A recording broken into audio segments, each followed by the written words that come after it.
Welcome back, YouTube. Missed the last week on the upload just because there's a surprise, as you guys probably saw in the title. Let's start with that. So I picked up this Naso Tang. He's kind of under that little rock right now. He's a little shy, I guess.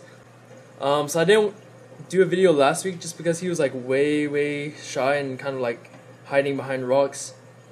But essentially, I picked up this little I want to say he's like a 2.5 inch Naso Tang to help battle the bubble algae inside the tank, because my Foxface kind of got lazy, and he actually started to chow down on my this one acro colony.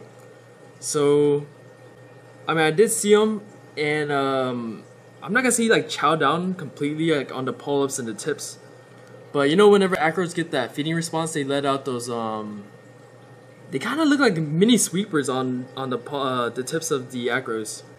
But you know, just a feeding response and the polyps were out, and sometimes they get like really stringy, and my Foxface was like, I guess, going after that, and he kind of like ate it all up. So I didn't want to risk him chowing down on any other coral, so I went ahead and rehomed them to another reefer, and picked up that Naso Tang.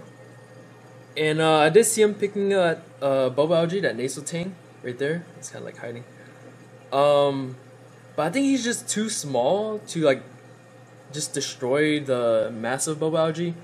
So if I had to go back and get another one, I'd probably get one a little bit bigger, maybe 3 to 4 inches. Just because like I saw him having some trouble eating the ones I have. But I do know they grow really big, so I'm only keeping him here until I guess he gets to that size, and I'll probably rehome him in the future. Or, you know, if he just kind of grows proportional with the tank, then I'll probably move him into the next tank I have. But yeah, I was a little worried about my yellow tang there and my Tomini bullying the new guy. But so what I did was I put a mirror up on the tank. I dropped in the Naso Tang. He kind of went in the back to hide. And you know, they kind of do that thing where they see the reflection and they kind of like flash at it at its own reflection. But surprisingly, after I took off that mirror, and I want to say within like 30 minutes, I mean, everybody was fine. Nobody was picking on the new Naso Tang. The only guy that was really giving him trouble was my Coral Beauty, and I think that's just because the Naso Tang was kind of like around the territory of the Coral Beauty, so it gave him a little bit of trouble. But I mean, that was about it. Not even my clownfish. My clownfish were like even cool with him, which is crazy. I was really shocked. So there's that. Moving back to the corals. So I did like a little white balance on the camera, so it's finally picking up this pink hammer like how it should show up in the video. So you can kind of see it there. The lighting is a little bright, but you can tell the difference now between this guy and like the golds. Let's talk about the torches. So I have the Dragon Soul there. Won this from a giveaway.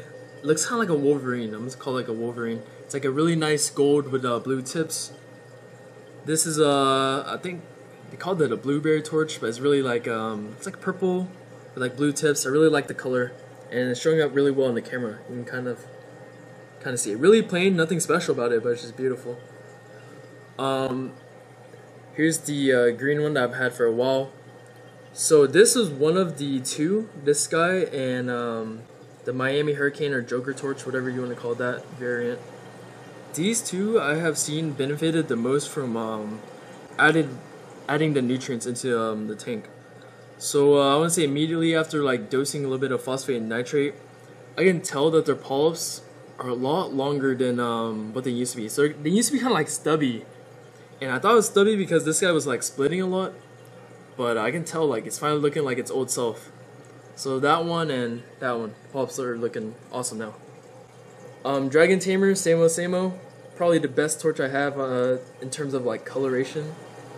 It's like the super bright yellow with like a green mouth, and the tips are, I want to say, like a light purple. So just beautiful, stringy, and I think it's enjoying life. So really happy about that guy.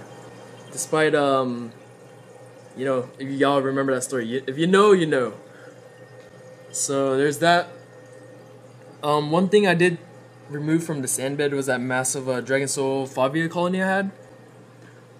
So one day, or like over the past, I want to say 2 weeks, I've noticed that there have been like these little white patches on the Favia. They're kind of like spread out, and I thought it was kind of odd. You know, it didn't look as fluffy as it used to be. And I caught my yellow tang actually like yesterday, kind of like nipping at the Favia.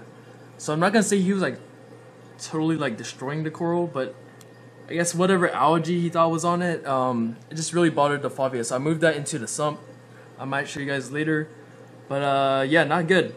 Kind of like retracted into the skeleton. I did see one of the heads. It did not look good. It looked like it was dying. So move that to the sump, hoping it can recover. And in the future, I'll probably add it back, and pray that my yellow tang doesn't take to it. So another thing I changed was that rock actually. So this arch I put in the back now. It used to be right here in the front, and I didn't like it, or it was starting to get to me just because I knew stuff was like collecting behind it. So before there was like a lot of bulb algae, and the try just kind of collecting in this little like corner. So I went ahead and moved it to the back, and I think I like it better there. I will say I might have to add another power head or so in the back just because I don't want stuff collecting behind this corner. So you know, just there's some pros and cons with everything you do. But yeah, I was surprised. I think that's the first time I didn't like fix my aquascape, and I think it almost lasted a year. I typically always like change up how stuff looks. But yeah, sand bed looking real nasty. If I could go back, I think I would do even bigger sand than the special grade just to make it like easier to clean. Or I think in my next tank I might actually do a bare bottom. So maybe in like 2 years or so after I move out of my apartment. Moving on to the acros. So like I said, this side of the tank is not doing really well. So it's like if I cut down the middle, left side is looking pretty decent. Right side is not so good. So I shouldn't have said my Pikachu Acro is one of the best ones I had because freaking I should have knocked on wood. He started to crap in the bed. So I guess over the past week, slowly it's been losing color, and I can't tell if it's like STN. I know for sure it's not RTN because it's browned out. It's not like totally white. But yeah, just like this little like fuzz on it. And whenever I try to blow it off, you know, it kind of like retracts. So I don't know, something with the tissue. So I'm trying to figure that part out. My alkalinity is fine. It's sitting around like 8.5 to 9. I know that for sure.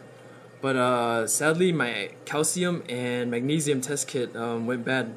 So there's like no way of testing that right now. And I'm planning to do a water change this week and send in an ICP test. I didn't want to do vice versa because you know, it's kind of useless to do a ICP and then immediately do a water change because your parameters are gonna change anyways. So really hoping this guy can recover. He's browned out, and I did have some brown acros that, you know, recovered. It takes a long time, but yeah, just hoping the colony doesn't completely die out. And while that guy's dying, you know, he was doing the best out of everybody. Now he's dying, but everybody's actually starting to do well now. So this one's starting to color up. PC Rainbow, I did see some like red specks, so I was kind of worried about red bugs, but no, it was actually the PC Rainbow coloring up.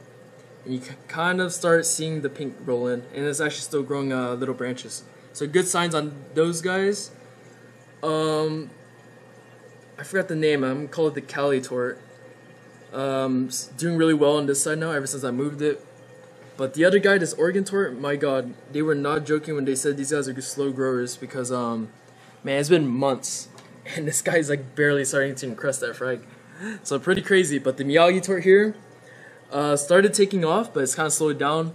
All my acros have really slowed down in growth, so you know, something's up with the water chemistry here.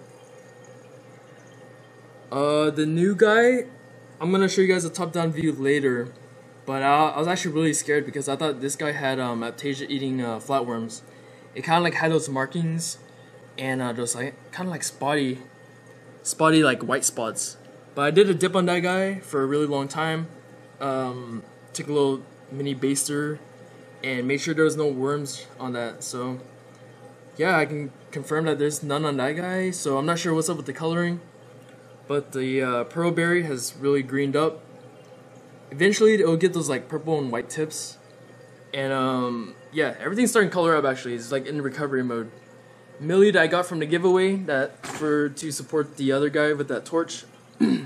This guy when he first came in was really brown, but given like 2 weeks, I'm starting to see really nice colors. I'm seeing like yellow, I want to say yellow, green, and red right now. So praying that this guy continues to color up.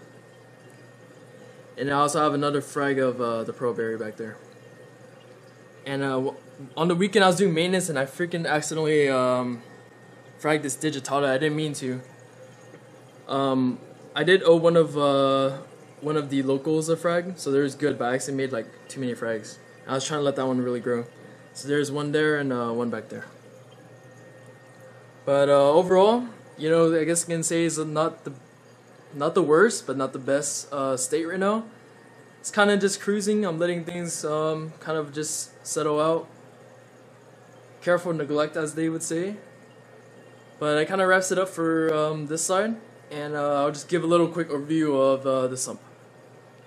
Oh wait, before I go in, yeah, sadly, I haven't been seeing my yellow assessor out for like the past 3 days, I want to say. And it's weird because every time I film one of these videos, I'm like, oh yeah, you know, I really hope the yellow assessor is still there. But eventually, like the next day, I always see him come out to eat. But I've fed the tank for like the past 3 days, and you know, I haven't seen him. So I'm really hoping he's still there, and you know, he's just hiding somewhere. Really awesome fish, and it would be a shame if I actually lost that guy. I checked the back of the tank and everything. I doubt he jumped out, but yeah, just hoping for the best. Alright, just stopped the flow inside of my sump. I've been keeping a few hammer frags here. So there's two, I'm gonna zoom in a little bit.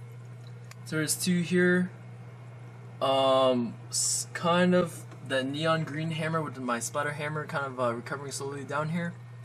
I am keeping a few Zoa frags and kind of growing some out. I have a Duncan, there's that Fabia I was talking about. I don't know if you guys can tell, but see if I zoom in. You see those little white patches? That's from my yellow tang kind of nipping on it.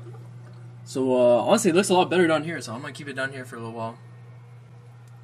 So I guess the bad thing about keeping like a frag sump is man, god, the Aptasia is starting to like take over this whole part of the sump. So like I mentioned maybe before, I got some nudibranch from local reefer.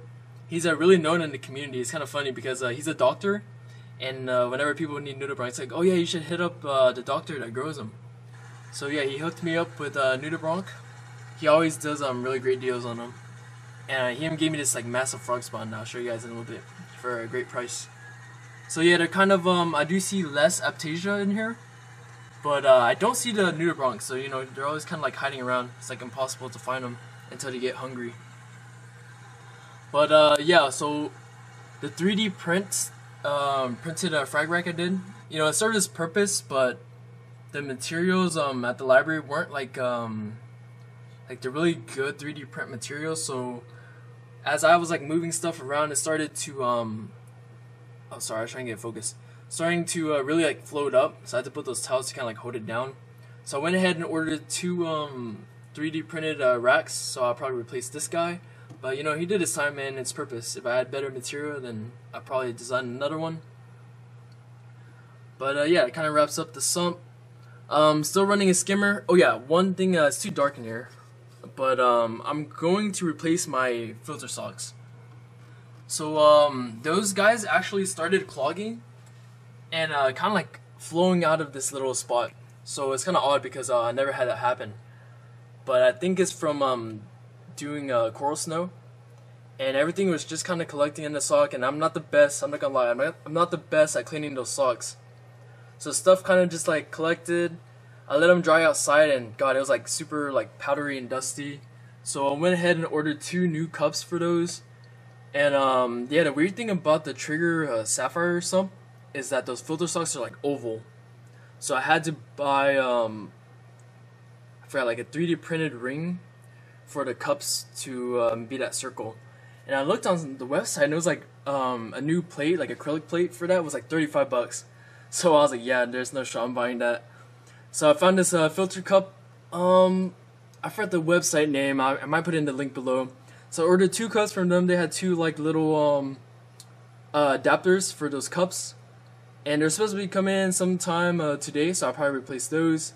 But I'm really happy moving away from filter socks, because yeah, they're just not fun unless like you're always on your maintenance. But yeah, I'm one of the lazier reefers, so there's that. So I think I showed you guys the AI Prime changed last time because the Kessel was a little too weak. But yeah, it kind of wraps up the sump. Alright, so some new things I picked up. I'm recording this from the top. I tried to do like an auto white balance. It looks really good from the front, but the top looks a little kind of like washed out. I picked up this torch because it kind of looked like a New York Knicks, but the colors just needed some time to color up. So I'm keeping it for now and seeing how it does in the future. Here's the frog spawn I mentioned. Really awesome piece, to be honest, and it's roughly like 4 heads, I want to say, maybe splitting more. So I told him, I was like, yeah, I have like terrible luck with frog spawns, you know. He was offering like a really great deal on them, but I was like, yeah, I can't really keep them, so it's probably fine, you probably give it to the next reefer. But he insisted that, you know, I pick it up, and I think he gave me a really great deal. It was like, he was offering like 25 bucks for this frog spawn and like a few Bergia. So I ended up giving him like 35 just because I bought from him a few times, and you know, he's just a really great guy. So yeah, prayers, fingers crossed, you know, maybe the first frog spawn will survive in my tank. So there's that one. Here's the other first frog spawn I had. So I ended up fragging ahead to a local reefer. She was like really new, kind of like the frog spawn. So I was like, yeah, sure. She didn't want a double head because it was a little bit pricey, I guess. So I gave her like a single for like 20. So yeah, there's that. And then, yeah, not much has really been added into the tank besides those. Alright, so filter cup adapter that I was talking about. Excuse the graduation bear and the router and stuff. I just wanted to have good lighting and show you guys. So, yeah, the website I was trying to mention was Filter Media Cup. It kind of like specializes in this stuff, and I will say I'm really impressed by their cup. Seems really good and solid quality. And I probably won't put anything too fancy in these things. I'll probably just put a bunch of, what do you call those things? Polyfiber? It's kind of the stuff I always use in my sump. And I already run like carbon in a little reactor. So yeah, gonna be replacing these with socks. And I'm really excited. It's super easy. I'm just gonna pull it out and done. Whereas socks, you gotta like rinse them, dry them. Yeah, awesome stuff.